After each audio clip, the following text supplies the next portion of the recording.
Well, hello everyone, and welcome to the Healing and Freedom Journey. Mark DeJesus here. I'm your brother from another mother, bringing you insights along the way.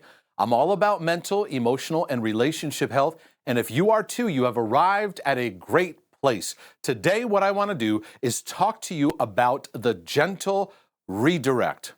It's something that can be very helpful when it comes to dealing with intrusive thoughts.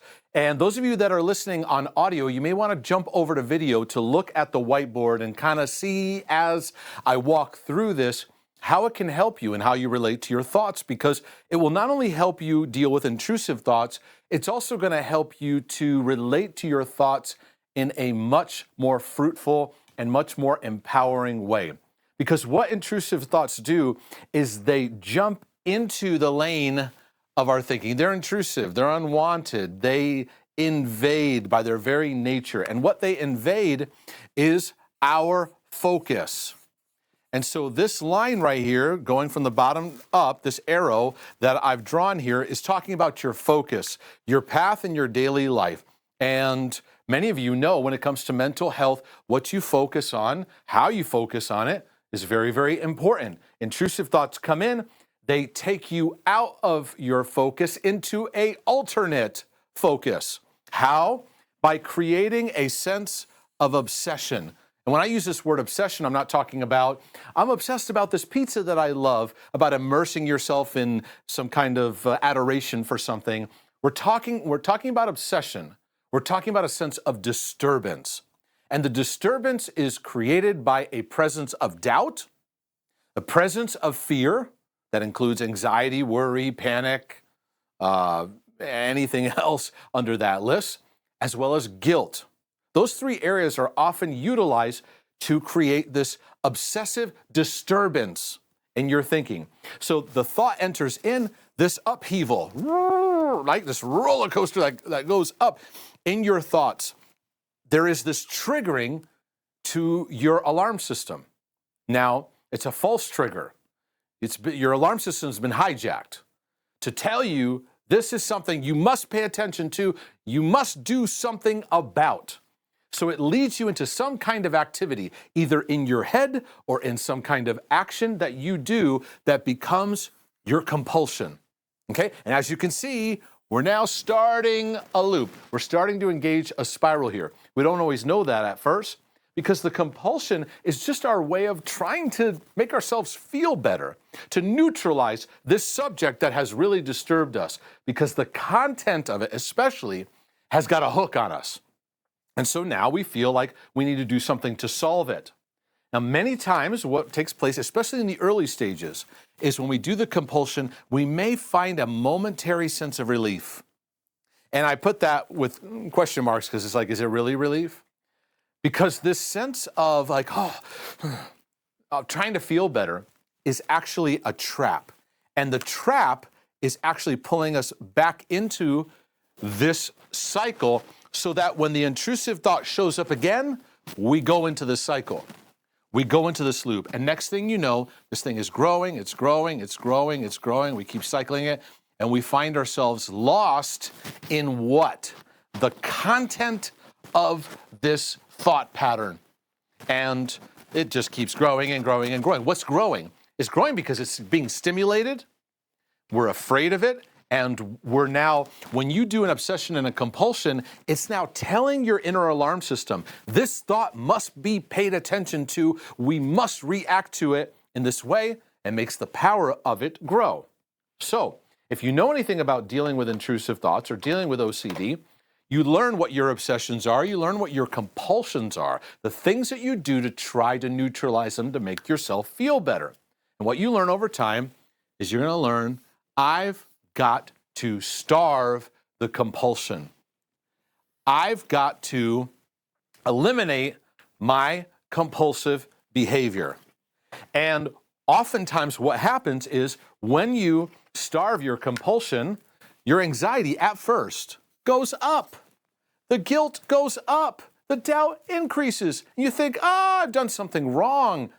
And because in that, we get tempted to go back into our compulsive behavior and kick it in again.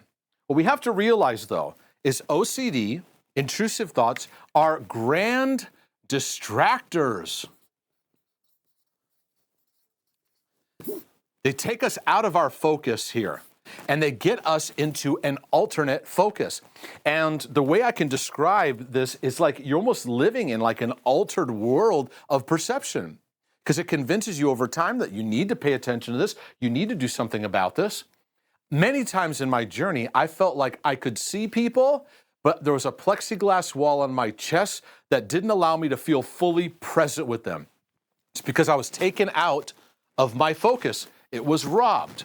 Now, when you starve your compulsivity, you're now moving in a better direction. Even though at first the anxiety might increase and the distraction of the obsession is going to want to pull you back in. And it's going to want to do everything it can. And one of the things it'll want you to do is you starve the compulsion, but then what? You have that empty space. And you're like, well, okay, I'm working through the fear. I see the thought, and I'm just leaving it as it is. Okay, I feel uncertain. I'm just leaving the uncertainty there. I have a thought that has doubts. I just leave the doubt there. I'm not solving this. I have a thought that makes me afraid. I'm just not engaging it. Even though it's there, it's screaming. But many people ask themselves, now what? Now what do I do? And what I had to learn is okay, you're dealing with the thoughts you don't want, the thoughts you don't like, but now what do I think about? And I had to have a sober awareness that I spent the majority of my day fussing with my fears, fussing with my guilt. I didn't even know what to do with myself. So I had to learn, in the midst of this storm trying to hit me and me detoxing from it, starving my compulsive behavior, I had to learn how to recalibrate my focus. So in the midst of the compulsion starving, I began to practice a gentle redirect of my focus back to where it needs to be, okay? And this is an important thing you could practice because, all right, we're trying to deal with these thoughts we don't like, but what are we filling ourselves with? So what I'm teaching you is how to calibrate your focus. As you're working through your compulsions, you're doing what I call a gentle redirect, okay? First thing we want to do is we want to practice gentleness. Why? Because God is gentle with us. He's good with us. He's merciful to us. So this connects us to the power of love. We're not going to be hostile, because if you do the hostile redirect, stop thinking that way. You're engaging a fear mechanism. You're engaging fight or flight. You're making these thoughts more powerful.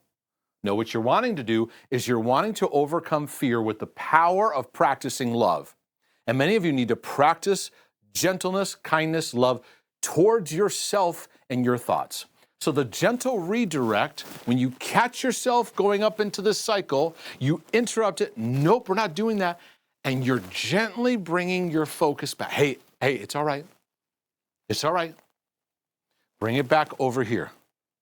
Okay? So it's a gentle work. And what you're doing is you're redirecting. I'm just redirecting my compass because my compass has been hijacked. The compass of my focus has been hijacked into this alternate reality of whatever topic, whatever subject it is. I'm going to gently bring it back because the more you practice this, you'll not only be gentle when it comes to intrusive thoughts, you're going to be more gentle when it comes to your thoughts in general. Because OCDers are so knotted up and stressed out and irritable and they're fussing in their internal world. Because love needs to have its work. And you could practice this in how you relate to your thoughts. Nurture your mind. Your mind does really well when it's encouraged and when it's nurtured. If you're barking at it, if you're yelling at it, if you're hating at it, if you're loathing, oh, what's wrong with me? It just feeds this. It just feeds this to keep growing. So as I'm starving my compulsive behavior, I might be having some withdrawals. Oh, the anxiety's kicking up. Okay, well, what do I do with myself? Bring the focus back to here. So now, you say, well, what am I focusing on? I know many of you are asking that. Here's a few things that I want to encourage you when it comes to redirecting your focus. One is your relationship world. And when I mean that, I mean you're sitting down and having coffee with somebody and intrusive thoughts hitting you. You're learning to practice being present in the relationship interaction. You're learning to listen.